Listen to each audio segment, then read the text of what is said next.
अस्सलाम वालेकुम। कैसे हैं आप सब? उम्मीद है कि सब खैरियत से होंगे।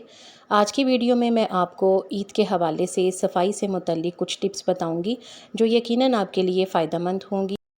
उम्मीद करती हूँ कि ये वीडियो आपको पसंद आएगी, आपके बहुत ही काम आएगी। छत के पंखे की सफाई। छत के पंखे की सफाई करना आसान नहीं होता, लेकिन छत के पंखे बआसानी साफ़ करने के लिए किसी स्टूल पर चढ़कर तकिया के पुराने कवर को पंखे के पर में लपेटकर दोनों हाथों की मदद से कचरा बाहर की तरफ ले लें। इस तरह तमाम धूल मिट्टी कवर के अंदर आ जाएगी और ज़मीन पर गर्दो गुबार नहीं फैलेगा और पंखा मुकम्मल तौर पर साफ़ भी हो जाएगा। पंखों की सफाई करने का ये नहायत ही आसान तरीका है। पंखों की सफाई करने से पहले मेन स्विच को लाजमी बंद कर लें। कपड़ों पर चिकनाई। कपड़ों पर चिकनाई यानी तेल या घी लगने की सूरत में परेशान होने की ज़रूरत नहीं। इसके लिए मैं आपको नहायत ही आसान तरीका बताती हूँ। वो जगह जहाँ पर चिकनाई लगी है वहाँ पर चंद मिनट के लिए चौक रख दें और फिर इसे उठा लें और फिर इसके बाद साफ़ पानी से धो लें तो चिकनाई ख़त्म हो जाएगी। इसके अलावा चिकनाई को साफ़ करने के लिए अगर आपके पास चौक ना हो तो आप उस जगह पर टेल्कम पाउडर भी छिड़क सकते हैं। माइक्रोवेव की सफाई। माइक्रोवेव को साफ़ करने के लिए एक ओवन प्रूफ बाउल में यानी किसी शीशे के बाउल में 1/4 कप सिरका और 1 कप पानी मिलाएं और इसे माइक्रोवेव में रखकर माइक्रोवेव को कुछ देर के लिए चला दें। तकरीबन 4 से 5 मिनट के लिए इस तरह ये पानी माइक्रोवेव में उबलेगा और इसके बाद जो चिकनाई के ज़र्रात माइक्रोवेव के अंदर लगे हुए होंगे वो अपनी जगह से उखड़ जाएंगे और इस तरह से माइक्रोवेव की सफाई करना आसान होगा। शीशे के टुकड़े उठाने के लिए। ग्लास टूटने पर कभी भी इसकी किरचियाँ हाथों से मत उठाएं, क्योंकि इससे एक तो आप ज़ख्मी हो सकते हैं, दूसरा इस तरह से मुकम्मल सफाई नहीं होगी। ग्लास टूटने की सूरत में बारीक किरचियों को उठाने के लिए एक डब्बा रोटी इस्तेमाल की जा सकती है। इसके लिए डब्बा रोटी का एक टुकड़ा लेकर इसे इस जगह पर रखकर अच्छी तरह से दबाएं जहां पर बारीक किरचियां हों, तो तमाम शीशे के टुकड़े इसके साथ चिपक जाएंगे।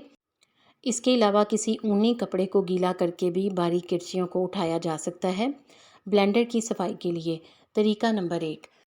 ब्लेंडर में गर्म पानी और बर्तन धोने वाले साबुन यानी लिक्विड सोप का सिर्फ एक कतरा ब्लेंडर में डालकर चंद सेकंड के लिए इसे चला दें। इसके बाद इसको साफ़ पानी से धोकर खुश्क कर लें। तरीका नंबर 2। ग्राइंडर की सफाई के लिए इसमें 1 चम्मच मीठा सोडा और थोड़ा सा पानी डालकर चंद सेकंड के लिए चला दें, फिर साफ़ पानी से धो लें। सोफ़ा की लकड़ी की सफाई के लिए।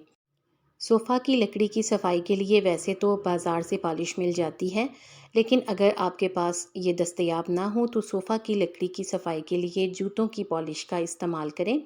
सोफ़े पर जूते की पॉलिश इसी रंग की लगाकर हल्की सी रगड़ाई करने से ये मुकम्मल तौर पर साफ़ और नए हो जाएंगे। उम्मीद करती हूँ कि आपको ये टिप्स अच्छी लग रही होंगी। अगर आपको ये वीडियो अच्छी लग रही है तो वीडियो को लाइक कर दें। कालीन की सफाई के टोटके। तरीका नंबर 1।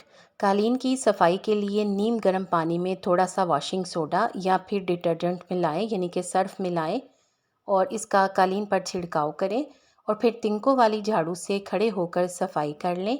कालीन चमक उठेंगे। तरीका नंबर 2। कालीन पर वैक्यूम करने से पहले इस पर खुश्क बेकिंग सोडा छिड़क दें, इससे कालीन में ताजगी आ जाएगी। तरीका नंबर 3। अगर कालीन पर कुछ गिर गया हो और इसके गिरने की वजह से कालीन का रंग ख़राब हो गया हो तो 1 खाने का चम्मच बर्तन धोने का महलूल लें यानी लिक्विड सोप का इस्तेमाल करें। अगर आपके पास ये ना हो तो आधी प्याली सफ़ेद सिरका और आधी प्याली नीम गर्म पानी मिला लें और एक सफ़ेद छोटे तौलिए को उस महलूल यानी कि लिक्विड सोप में या फिर सिरके वाले महलूल में डुबोकर धब्बे पर रगड़ें। अगर धब्बा नया है तो 3-4 मरतबा रगड़ने से ये साफ़ हो जाएगा। तरीका नंबर 4। कारपेट की सफाई के लिए 2 हिस्से पानी में 1 हिस्सा सिरका मिलाकर इसे छिड़कें, तो इस तरह से भी दाग मुकम्मल तौर पर ख़त्म हो जाएगा। तौलिए का दाग। तौलिए को खुश्क करने के बाद जिस जगह पर दाग लगा हो इस जगह पर हेयर ड्रायर चला दें तो दाग ख़त्म हो जाएगा। नलकों को भी रोज़ाना साफ़ करना मुमकिन नहीं होता। वक्त के साथ साथ नलकों पर पानी के धब्बे पड़ जाते हैं। नलकों के इर्द गिर्द अगर वक्त के साथ साथ पानी के निशानात बन जाएं जबकि पानी में मौजूद मिनरल्स भी इकट्ठे होकर इन्हें बदनुमा बना देते हैं। इन धब्बों को साफ़ करना आसान तो नहीं होता। इनको साफ़ करने के लिए लीमू को काटकर इसे बराह रास्त नलके पर फेरें और कुछ देर के बाद कपड़े से साफ़ कर लें। पूरी उम्मीद है कि ये मुकम्मल तौर पर साफ़ हो जाएंगे। ईद के बाद फ्रिज में चूँकि गोश्त महफूज किया जाता है, इसलिए फ्रिज की सफाई ईद से पहले बहुत ज़रूरी है। इसके लिए बेकिंग सोडा की कुछ मिकदार को पानी में मिलाकर एक मिक्सचर बनाएं और किसी कपड़े से फ्रिज के मुख्तलिफ हिस्सों को साफ़ कर दें। फ्रिज जगमगाने लगेगा, जबकि इसमें मौजूद बसांत भी दूर हो जाएगी। यानी अगर फ्रिज में से किसी किस्म की स्मेल आ रही है तो वो बेकिंग सोडा के इस्तेमाल से दूर हो जाएगी। टाइलों को जगमगाना। टाइलों के दरमियान जगहें बहुत ही जल्दी गंदी हो जाती हैं। अगर घर की टाइलों के दरमियान मौजूद मिट्टी जम गई हो तो इनको हटाने के लिए बेकिंग सोडा और पानी को मिलाकर मिक्सचर बनाएं, जिसे टूथब्रश की मदद से मुतासरा टाइल्स पर लगाकर इन्हें साफ़ कर लें। अगर बेकिंग सोडा ना हो तो आप इसकी जगह पर सिरके का इस्तेमाल भी कर सकते हैं।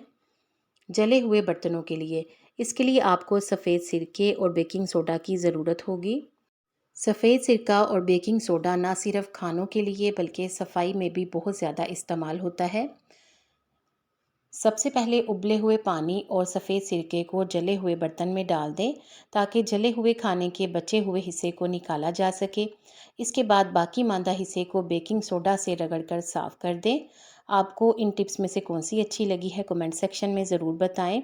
वीडियो को लाइक करके शेयर कर दें और ऐसी ही अच्छी वीडियोस के लिए जल्दी से चैनल को सब्सक्राइब करके बेल आइकॉन ज़रूर प्रेस कर दें, ताकि आपको इस तरह की वीडियो सबसे पहले मिले। आप सबका शुक्रिया।